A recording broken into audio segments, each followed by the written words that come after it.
હરિઓમ. મારું નામ અપ્પાજીરાવ દેસાઈ, તરસાળી કેન્દ્ર વડોદરા. આ મારો અનુભવ જે છે એ બાપુએ જ્યારે જગન્નાથ ઉત્સવ રાખ્યો હતો તે વખતનો છે. મારી બંને બેબી 12 દિવસ માટે ત્યાં બાપુની સેવામાં ગયા હતા પહેલાંથી, વડોદરાના બધા સેવેદારો. અને હું ને મારા મિસેસ અમે પાછળથી જવાના હતા, તો અમે રેલવેની ટિકિટ બુક કરેલી જ હતી અને અમે નીકળ્યા તો સવારે રિક્ષામાં નીકળ્યા તો રસ્તામાં અમારા ઘરથી આગળ ગયા પછી થોડો એક્સિડન્ટ થયો એટલે ટ્રાફિકમાં લેટ થઈ ગયા. રેલવે સ્ટેશન પહોંચ્યા, ત્યાં ગયા પછી અમે જો રેલવેનો જે પ્લેટફોર્મ ચડીને જતા ગયા તો રેલવે નીકળી ગયેલી. અમે પૂછ્યું તો કે ગાડી તો જતી રહી. પછી અમે ટિકિટ પાછી કરીને પૈસા લીધા, પછી બેઠા વિચાર કર્યો જવું કે નહીં જવું, પણ બેબી ત્યાં રાહ જોશે, સવારે એ લેવા આવવાની હતી દાદર, તો શું કરવાનું. તો બીજી ટિકિટ કાઢી બીજા રેલવે એની. તો પછી અમે બેઠા પેલા પ્લેટફોર્મ બેઠા હતા તો એટલામાં શું થયું કે પેલો જે સ્ટોલ હોય છે ભજીયાના એમાં આગ લાગી ગેસના બોટલમાં. બધા દોડાદોડ થયા. તો હું ગભરાયું, એટલે મિસેસને કીધું જો એક્સિડન્ટ થયો, અત્યારે આ થયું, હવે નથી જવું આપણે. મારા મિસેસ કે ના આપણે જવાનું જ છે. તો હું ના પડતો ને કે ના જવાનું જ છે. આમ કરતાં બેઠા હતા તો કલાક બેઠા.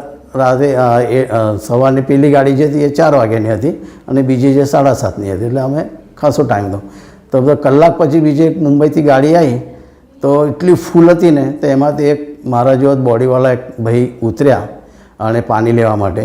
અને એ જ્યારે ચડતા ત્યારે પગ મૂકવાની જગ્યા નહીં, એટલી ફૂલ. તો એને 2 રોડ પકડ્યા ડબ્બાના અને ચડતો હતો. એટલા બૂમાબૂમ કરતા હતા લોકો, એ નીચે ઉતરતો જતો હતો પ્લેટફોર્મ અને ગાડી અને વચ્ચે જે ગેપ હોય એની અંદર. આમ કરતાં આખો ઉતરી ગયો ને લોકોએ પેલી ચેઇન ખેંચી ગાડી નીકળી, જોયું તો એનો અડધો પગ આખો કપાઈને રેલવેના પાટાની અંદર હતો.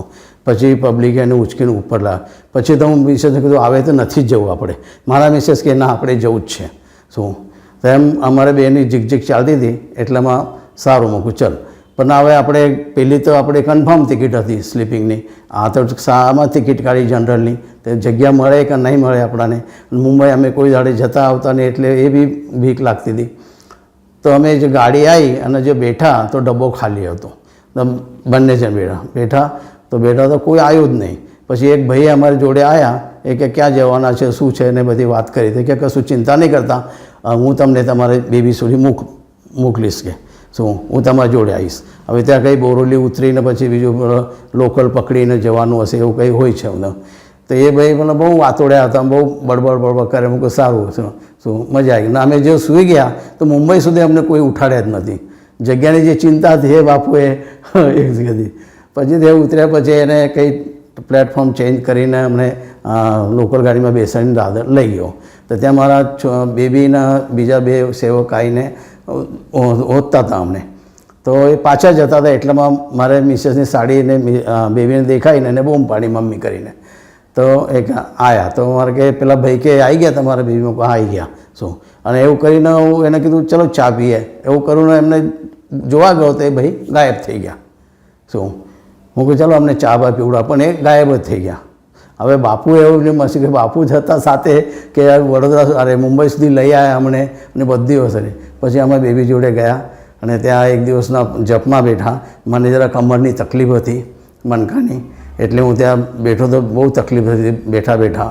શું પણ ઠીક છે થઈ ગયું. પછી બીજી વખત જ્યારે ગાયત્રી ઉત્સવ થયો અને જે ફોર્મ આવ્યો એ ફોર્મમાં હું કશું લખ્યું નથી કે મને આ તકલીફ છે કે એવું છે કશું નહીં, ખાલી ફોર્મ ભરીને આપી દીધું. પણ જ્યારે મુંબઈથી લિસ્ટ આવી ત્યારે મારા નામની સામે ચેર લખેલી હતી.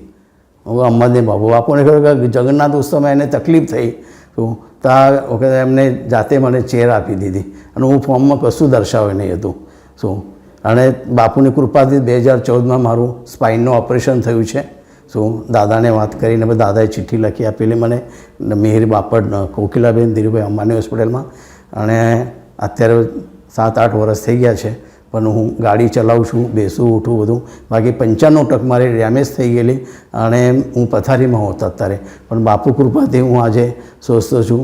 અને બાપુ આવી રીતે જ અમારી પર તમારી કૃપા રાખો. હરિઓમ. શ્રીરામ. અહમદને.